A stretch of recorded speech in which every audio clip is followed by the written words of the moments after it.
ఎంత సంపాదించుకున్నాడు అనుకుంటున్నారు? ఏమా యథేచ్ఛగా బెట్టింగ్లు కూడా చేస్తాడట కదా, ప్యాకాటలు కూడా నడిపిస్తాడట కదా, గుట్కా మట్కా అన్ని వ్యాపారాలు చేస్తాడట, దొంగ నోట్లు కూడా అంట. అవునా? భూ కబ్జాలు అసలు ఒకటి కాదు, రెండు కాదు, 3 పువ్వులు 6 కాయలుగా డబ్బులు సంపాదించుకున్నాడట మీ ఎమ్మెల్యే. తెలుసా? ఆ డబ్బులన్నీ ఎవరి అనుకున్నారు? మీయే. ఆ డబ్బులన్నీ మీయే. ఇస్తే దంచి వసూలు చేయండి ఏమా. కానీ ఓటు వేసేటప్పుడు మాత్రం ఒక్కసారి ఆలోచన చేయండి, ఎవరికి ఓటు వేస్తున్నాము, ఎందుకు ఓటు వేస్తున్నాము అని. 10 సంవత్సరాలు అయిపోయింది మన రాష్ట్రం ఏర్పడి. 10 సంవత్సరాలలో కనీసం పట్టుమని 10 కొత్త పరిశ్రమలు కూడా రాలేదు మన రాష్ట్రానికి. అభివృద్ధి లేదు, బిడ్డలకు ఉద్యోగాలు లేవు. 10 సంవత్సరాలలో 5 సంవత్సరాలు చంద్రబాబు గారు ముఖ్యమంత్రి, ఇప్పుడు 5 సంవత్సరాలు జగన్మోహన్ రెడ్డి గారు ముఖ్యమంత్రి. ఇద్దరికి బీజేపీ పార్టీతో తొత్తులుగా కావాలి, కానీ ప్రజల ప్రయోజనాలు ఎవరికీ పట్టలేదు. మోడీ అధికారంలో ఉన్నారు, స్వప్రయోజనాల కోసం ఇద్దరు మోడీని పట్టుకొని వేలాడుతున్నారు. మన రాష్ట్రంలో ఒక ట్రయాంగిల్ లవ్ స్టోరీ నడుస్తుంది. అర్థమవుతుందా తల్లి? మోడీతో చంద్రబాబు గారికి, జగన్మోహన్ రెడ్డి గారికి ఒక ట్రయాంగిల్ లవ్ స్టోరీ నడుస్తుంది.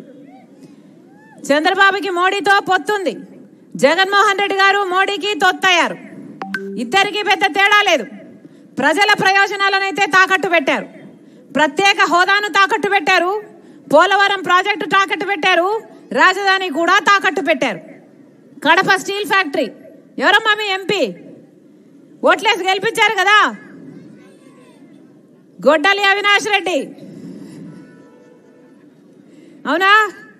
కడప స్టీల్ ఫ్యాక్టరీ కోసం ఎప్పుడైనా కొట్లాడా? పార్లమెంట్లో ఒక్కసారైనా గొంతెత్తాడా? ఢిల్లీకి వెళ్ళాడు అంటే ఎందుకు వెళ్ళాడు? ఆయన కాపాడుకోవడం కోసం, సిబిఐతో మేనేజ్ చేసుకోవడం కోసం వెళ్ళాడు తప్పితే ఒక్కసారైనా ప్రజల కోసం కొట్లాడా? మరి ఎందుకు వేయాలి వీళ్ళకి ఓట్లు? ఎందుకు వేయాలి తల్లి వీళ్ళకి ఓట్లు? 10 సంవత్సరాలు అయిందే, 10 సంవత్సరాలు అయింది.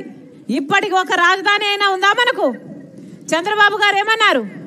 అమరావతిని సింగపూర్ చేస్తానన్నాడు, 3D సినిమాలు చూపించాడు, గుర్తుందా తల్లి?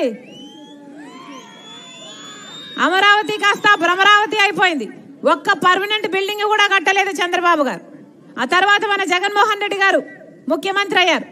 ఈయనకు ఒకటి సరిపోలేదు, 3 రాజధానులు కావాలి అన్నాడు. అయినాయా? 3 ఒకటైనా అయిందా?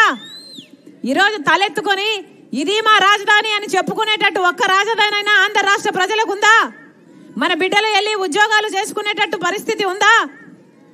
ఏముందమ్మా? పక్కన బెంగళూరు ఉంది, హైదరాబాద్ ఉంది, చెన్నై ఉంది. మనకేముంది? మనకేముంది తల్లి? చేతిలో చిప్పు ఉంది, నెత్తి మీద కుచ్చు టోపీ ఉంది. చంద్రబాబుని, జగన్మోహన్ రెడ్డి గారిని నమ్మి ఓట్లేస్తే వాళ్ళ స్వప్రయోజనాల కోసము మన రాష్ట్రాన్ని తాకట్టు పెట్టేశారు బీజేపీ పార్టీ. మళ్ళీ వీళ్ళకి ఎందుకు ఓట్లేయాలో ఆలోచన చేయండి. కడప రాజకీయాలు అందరూ చూస్తున్నారు. ఈరోజు రాజశేఖర రెడ్డి బిడ్డ కాంగ్రెస్ పార్టీ తరఫున ఎంపీగా పోటీ చేస్తుంది.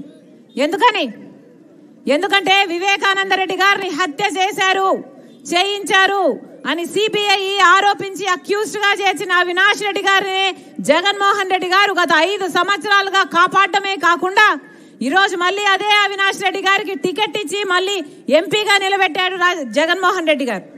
ఇది భావ్యమేనా? ఎవరమ్మా వివేకానంద రెడ్డి గారు? ఎవరు? రాజశేఖర రెడ్డి గారి తమ్ముడు.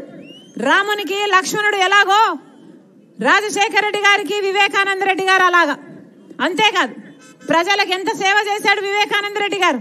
ఎవరైనా సార్ వివేకం సార్ నాకు ఈ పని ఉంది అని అడిగితే వాళ్ళని ఆయన బండిలోనే కూర్చోబెట్టుకొని ఆఫీసర్ వరకు తీసుకెళ్లి అక్కడికక్కడే పరిష్కరించేవాడు వివేకానంద రెడ్డి గారు.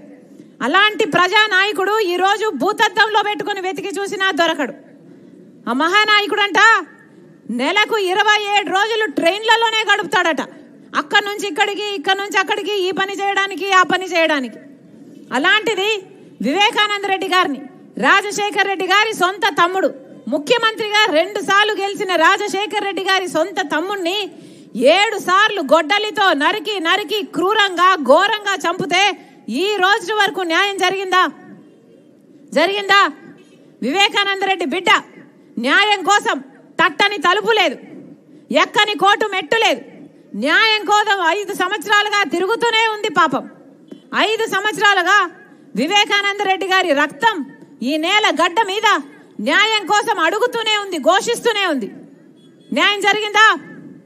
ఎందుకు జరగలేదమ్మా? ఎందుకంటే సాక్షాత్ ముఖ్యమంత్రి గారు జగన్మోహన్ రెడ్డి గారి తన అధికారాన్ని అడ్డు వేసి అవినాష్ రెడ్డిని కాపాడుతున్నాడు. అవినాష్ రెడ్డి దోషి అని మాకు తెలియదమ్మా. 5 సంవత్సరాల కిందట హత్య ఎవరు చేశారో మాకు తెలియదు.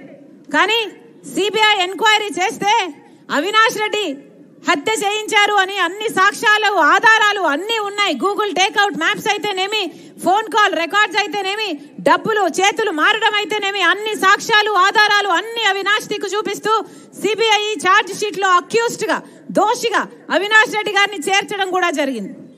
మరి అలాంటి అవినాష్ రెడ్డి గారిని జగన్మోహన్ రెడ్డి గారికి కాపాడాల్సిన అవసరం ఏముంది? ఒకసారి ఆలోచించండి.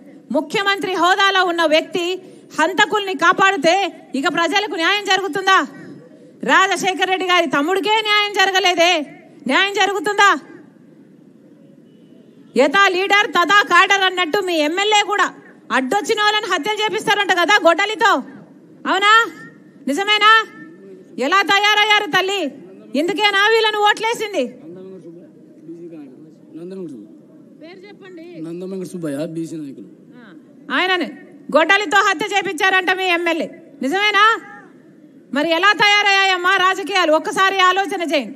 మళ్ళీ మళ్ళీ ఇలాంటి నేరస్తులకి ఓట్లు వేయాలా లేదా? ఒకసారి ఆలోచన చేయండి. వీళ్ళ చేతుల్లో మన బిడ్డల భవిష్యత్తు పెడితే రేపు ఏమవుతుంది? ఒకసారి ఆలోచన చేయండి. ఈరోజు రాజశేఖర రెడ్డి బిడ్డ కడప ఎంపీ స్థానానికి పోటీ చేస్తుంది. మీకు ఎంపీగా రాజశేఖర రెడ్డి బిడ్డ కావాలో, లేకపోతే రాజశేఖర రెడ్డి గారి తమ్ముడు వివేకానంద రెడ్డి గారిని హత్య చేయించారు అని సిబిఐ ఆరోపిస్తున్న అవినాష్ రెడ్డి ఎంపీగా కావాలో మీరు తేల్చుకోవాల్సిన సమయం ఉంది. ఒక పక్క న్యాయం ఉంది, ఇంకో పక్క నేరం ఉంది. మీరు ఏ వైపు? ఒకవైపు ధర్మం ఉంది, ఇంకోవైపు డబ్బు అధికారం ఉంది. మీరు ఏ వైపు? మళ్ళీ మళ్ళీ చెప్తున్నాం, రాజశేఖర రెడ్డి బిడ్డ ఈ రోజు నిలబడింది అంటే దానికి కారణం వివేకానంద రెడ్డి గారి ఆఖరి కోరిక నేను ఎంపీగా నిలబడి గెలవాలి అని. ఆ రోజే నేను మాట నింటే ఎన్ని అనార్థాలు ఆగిపోయి ఉండును. ఆ రోజు వినలేదు, ఇంతవరకు వచ్చింది. వివేకానంద రెడ్డి గారి హత్య జరిగింది, ఇంత ఘోరం జరిగింది. 5 సంవత్సరాలైనా ఈ రోజు వరకు న్యాయం జరగలేదు. అందుకే ఈరోజు ప్రజా కోర్టులో తేల్చుకోవాలని రాజశేఖర రెడ్డి బిడ్డ వివేకానంద రెడ్డి బిడ్డ మీ ముందు కొంగు చాచి న్యాయాన్ని అడుగుతున్నారు. ఒకసారి ఆలోచన చేయండి, న్యాయాన్ని గెలిపించండి. రాజశేఖర రెడ్డి బిడ్డ మీకు మాటిస్తుంది, నేను రాజశేఖర రెడ్డి బిడ్డను, పులి కడుపున పులే పుడుతుంది, దేనికి భయపడేది కాదు రాజశేఖర రెడ్డి బిడ్డ.